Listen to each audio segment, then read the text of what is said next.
Foundation سے آپ director بھی ہیں فاؤنڈیشن کے، تو آپ کا کاز کیا ہے؟ کس مطلب کہ آپ نے اشرف شریف کے نام سے یہ ایمبولینسز بھی تیار کروائی ہیں، کتنی آگے بڑھانے کا جو ہے وہ ارادہ ہے؟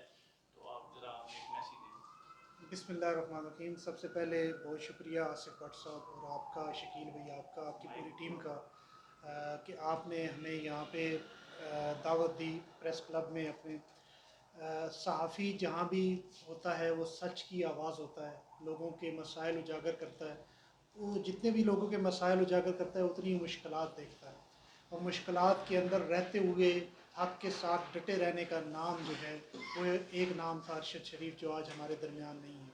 پہلے آپ نے پوچھا آئی آر کے کیا کر رہی ہے، تو آئی آر کے فاؤنڈیشن بنیادی طور پر سیلاب آنے کے بعد ہم متحرک ہوئے۔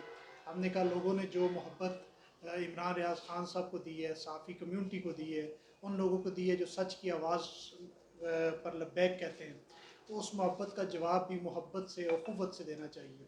اور جیسے اقبال کہتے ہیں کہ اخوت اس کو کہتے ہیں، چبھے کانٹا جو کابل میں تو ہندوستان کا ہر پیر و جواں بے تاب ہو جائے۔ تو مسلمان جہاں بھی پریشانی میں کے عالم میں ہوتا ہے، دوسرا مسلمان اس کی مدد کو لپکتا ہے، اور پاکستان میں یہ خدمت کا جذبہ بہت زیادہ ہے۔ تو ہم نے ریلیف کا کام شروع کیا، اور الحمدللہ آج تک ہم بلوچستان کے 13 اضلاع میں، سندھ کے 4 اضلاع میں، اور 3 اضلاع جنوبی پنجاب کے، یہاں پہ 2000 خاندانوں کو 2 چھتوں کا تعمیراتی سامان مہیا کر چکے ہیں، جس میں وہ اپنے 2 چھت بنا سکتے ہیں۔ اس میں گارڈر ہے، اس میں کڑیاں ہیں لکڑی کی، اس میں چھپرے ہیں، اس میں پلاسٹک شیٹس ہیں، پھر اس میں کیش ہے۔ یہ ہم ابھی تک کر چکے ہیں۔ راشن کے حوالے سے تو بے پناہ ہماری معاملات ہیں، جو ہم نے دادو میں، سندھ کے دیگر علاقوں میں، کمبر شہداد کوٹ، دادو، اس کے علاوہ راجن پور، روجان، ان تمام ایریاز میں، پھر بلوچستان کے علاقوں میں آپ شروع ہو جائیں بارکھان سے لے کر نصیر آباد ڈویژن تک، جل بکسی تک، ہم نے ہزاروں کے خاندانوں کو راشن تقسیم کیا۔ اور جب یہ تحریک بنی، لوگوں کا اعتماد دیکھا، اور عمران ریاض خان صاحب نے دیکھا کہ اس کو اب مستقل کرنا چاہیے، کیونکہ خدمت خلق وہ واحد ذریعہ ہے جو ہم سمجھتے ہیں ہماری نجات کا ذریعہ بن سکتا ہے، کیونکہ لوگوں کے حقوق ادا کرنا یہی ہماری اولین ترجیح ہونی چاہیے، کیونکہ یہ ہمارا دین بھی ہمیں سکھاتا ہے، اور ہماری سوسائٹی، ہمارا معاشرہ بھی ہمیں اسی ڈائریکشن میں لے کر چلتا ہے۔ تو ہم نے ابھی آئی آر کے فاؤنڈیشن کے تحت ہم انشاءاللہ کام کر رہے ہیں۔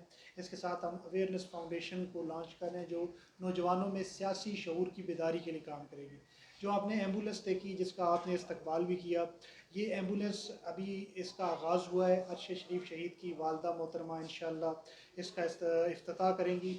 اس میں ایک ایمبولینس جا رہی ہے دکی کے مقام پر۔ یہ ڈسٹرکٹ بلوچستان کا ایک ڈسٹرکٹ ہے بہت ہی پسماندہ، دور دراز کا۔ ویسے تو وہ کوئلے کی وجہ سے، کیونکہ اس کے زمین سے کوئلہ نکل رہا ہے، بہت نایاب اور ایسا ضلع ہے جہاں سے پورے پاکستان کو کوئلہ جا رہا ہے، لیکن خود اس کی حالت دیکھیں تو بہت، وہاں پہ کوئی اسپتال نہ ہونے کے برابر ہے، کوئی طبی سہولیات نہیں ہے، کوئی ایمبولینس کا نام و نشان نہیں ہے، وہاں پہ جا رہی ہے۔ دوسری ایمبولینس ہماری جا رہی ہے رکنی میں کے مقام پر جو ٹریفک حادثات ہیں وہ بہت زیادہ ہوتے ہیں۔ پورے رکنی شہر کے اندر کوئی اسپتال نہیں ہے، جو گورنمنٹ اسپتال ہے وہ بھی فنکشنل نہیں ہے، تو ایک ایمبولینس ہم وہاں بھجوا رہے ہیں تاکہ جب وہاں سے مریضوں کو لے کر وہ ڈی جی خان اور دیگر جو قریبی تونسا اور دیگر علاقوں میں جا سکے۔ تیسری ایمبولینس ہماری جا رہی ہے موسیٰ خیل میں، یہ بھی بلوچستان کا ایک پسماندہ ڈسٹرکٹ ہے، اور وہاں پہ ہم بھجوا رہے ہیں۔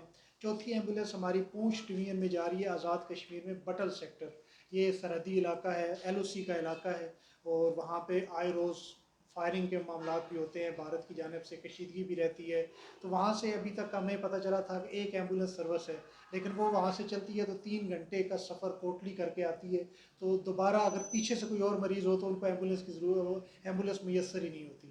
جو وہاں موجود ہے وہ بھی اتنی اپ گریڈڈ نہیں ہے جو ہمارے پاس ہیں، تو ہم ایک وہاں پہ پرووائڈ کر رہے ہیں۔ رمضان المبارک سے قبل انشاءاللہ مزید 10 ایمبولینس ہمارے نیٹ ورک کا حصہ بنیں گی۔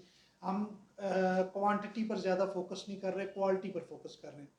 ہم چاہتے ہیں کہ ایمبولینس ایک ایسی بنائیں جو ایک منی اسپتال کے ہو، جہاں پہ بیسک ضروریات ہوں، آکسیجن سلنڈر ہو، گیج ہو، اس کے حوالے سے بلڈ پریشر کٹ ہو، فرسٹ ایڈ کی پوری کٹ ہو، پھر اس کے اندر آپ کا پورٹیبل آکسیجن سلنڈر بھی ہو، پھر آپ کا لائٹ کا ایگزامینیشن لائٹس اور دوسری لائٹس کا ایک اچھا نظام ہو، تاکہ اس کے اندر بھی اس کو فرسٹ ایڈ دی جائے، تو یہ ساری چیزیں اس کے پاس موجود ہونی چاہیے۔